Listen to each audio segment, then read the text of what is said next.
What is going on, you guys? Welcome to the video. Today we're going to be talking about my current motovlogging setup because a lot has changed. We've got a bunch of new equipment and it's evolved quite a bit over the years, and I'm really happy with what we have now. So even though I'm getting paid for this is my channel, I'll say whatever the hell I want to. All of this stuff I planned on buying personally. My buddy over at Urbex Cross, this is the exact setup that he ran, and I was really happy with the way that his videos looked and sounded. So we were going to do that. Just so happened to get an email and I didn't have to pay for it. Win-win. So at the heart of this, we have the Osmo Action 4. Absolutely love the content that I've been able to get with this camera so far. The 155-degree FOV just offers an outstanding view behind the handlebars, the dynamic range, the 10-bit D-Log profile. You can get some insane colors out of this camera. And not only that, it's been rock solid reliable. That is my biggest gripe in the past, especially with the GoPros. As soon as you would hook a microphone up to them, you would have spotty reliability. I'd go out, film a whole video, talk to myself for hours, get back, and nothing. The audio would be butchered. Sometimes it would cut in and out. Other times you would just get nothing. It would be completely silent, which is worse than just having the audio directly from the camera. Super frustrating when you're trying to make a living doing this stuff. Thankfully, everything that I've tested so far with this system has been really good. It's not perfect, but it's about as good as it gets. So I already did a full video talking about the Osmo Action 4. I'll have a card on the screen right now. Be sure to check that out. Today, we're gonna be focusing more on the DJI Mic 2. So what this is a wireless microphone. We have the dual pack, so this comes with 2 microphones, a receiver, and I actually had the first generation. Bought it with my own money, absolutely loved it, and they've just made some pretty big improvements over the past few years. A couple of my favorite improvements that they've made is the new wind muff.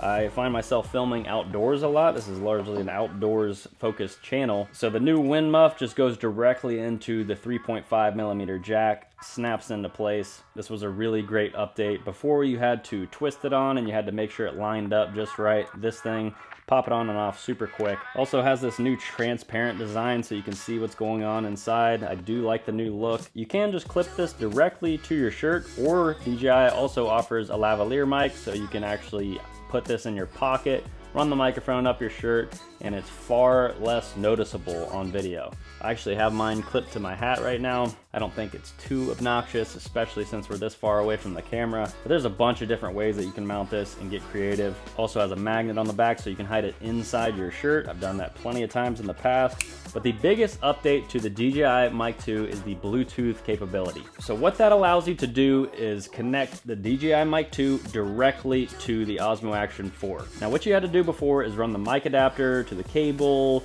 to the receiver, and it was a bulky setup. There was a lot going on. It took away the waterproof aspect, so especially for a helmet setup, that was kind of a big deal for me. I was always worried riding in the rain whether water was going to seep down in there and ruin my camera. Now I have a completely wireless connection, so I'm getting a little ahead of myself here. The DJI Mic 2 I actually place inside my helmet. So I've got 2 different examples here. Since the back of these are metal, I placed a magnet inside the chin of my helmet. Therefore, I can just snap the mic right in there, and that by itself would be good for most people. I took it a step ahead and actually put a cable tether in there.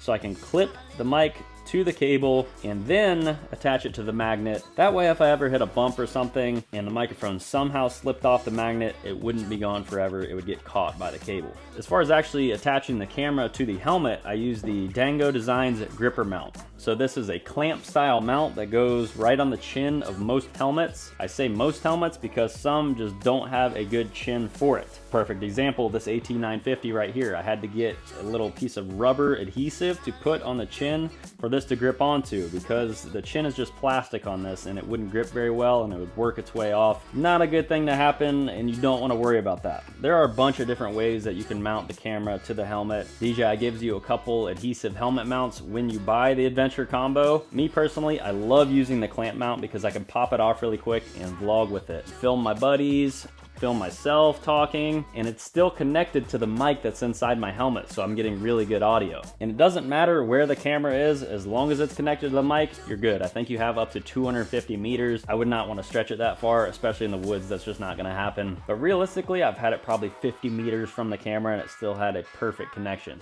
Not happy on this 90-degree humid day.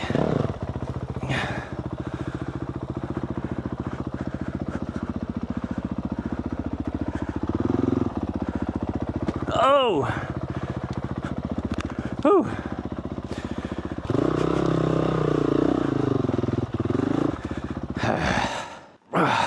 That thing out my way.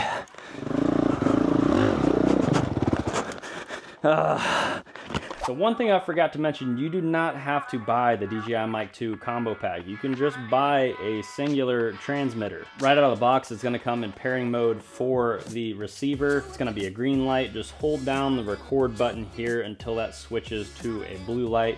Blue for Bluetooth, then go into the Osmo Action 4 settings, find the wireless mic option, and that is how you enter pairing. Once your microphone is paired, it's always going to remember your camera. So if you have two of them, that can get confusing. I went ahead and labeled both of the mics 1 and 2 along with the corresponding numbers on the camera. That way I know which one belongs to which. Sounds a little confusing, it's really not. Once you pair it, it's easy and seamless every time you go to use it. So DJI also offers a mic adapter, so if you want to use a traditional lapel or lavalier mic, you can do that. If you want to have a hardwired setup, from the research that I've done, it is a very reliable setup and it doesn't have the same issues that the other company has. I personally love the wireless aspect of it, especially having multiple helmets. I can just throw this in there, clip on the camera, and I'm good to go. There are some downsides though, it is not perfect. So with the quick capture feature, you can just hit the record button, the camera is gonna turn on and start recording automatically.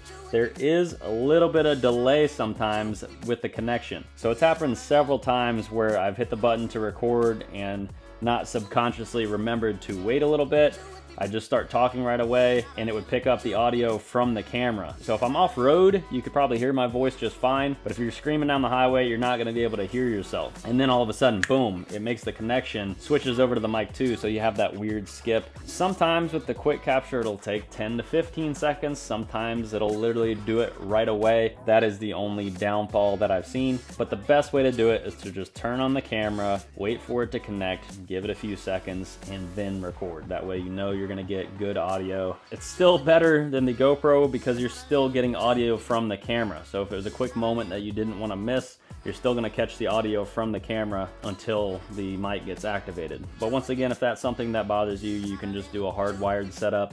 You can even run this to the receiver, and that way the mic will connect to the receiver and then send audio to the camera, bypassing the Bluetooth altogether. So I'd say this setup is primarily for motovloggers. If you were just the DIYer or want to capture some rides on the weekends, this is a pretty large investment for that. But if you have the money to spend and you want to get some solid video with great audio, go for it. But the more budget option would be to just get the Osmo Action 4, get the small mic adapter that clips into the side here, and then just get a cheap Purple Panda microphone on Amazon, plug it in, and call it good. You'll just have to do a little cable management. It won't be as tidy, and it will be a more permanent setup. But for most of the weekend warriors, that's probably the route that I would recommend. So this is everything that you get with the DJI Mic 2. They have a charging case with a clasp now. Before, this lid would just flop around. Now they actually updated it with a clasp. They also give you this zipper pouch, which I absolutely love. Before, I had to put something together myself. Now everything is designed to fit in here. There's a spot for everything. But the past 3 or 4 motovlogging videos that I've made have been using this setup. So if you've watched some of those videos, let me know your thoughts. As far as the microphone settings, I turned the gain down to -10. That way you're not getting a bunch of wind noise or excess bike noise. Breathing especially, because the microphone's mounted so close to your mouth. But I cannot wait to get some more content with this setup this summer. I will also have an affiliate link down below. Highly recommend the Osmo Action 4 and the DJI Mic 2. This is by far my favorite motovlogging setup. It is so easy to use, and the easier something is to set up, the more likely I am to use it. And I feel like most people can relate to that. Reliability has been great.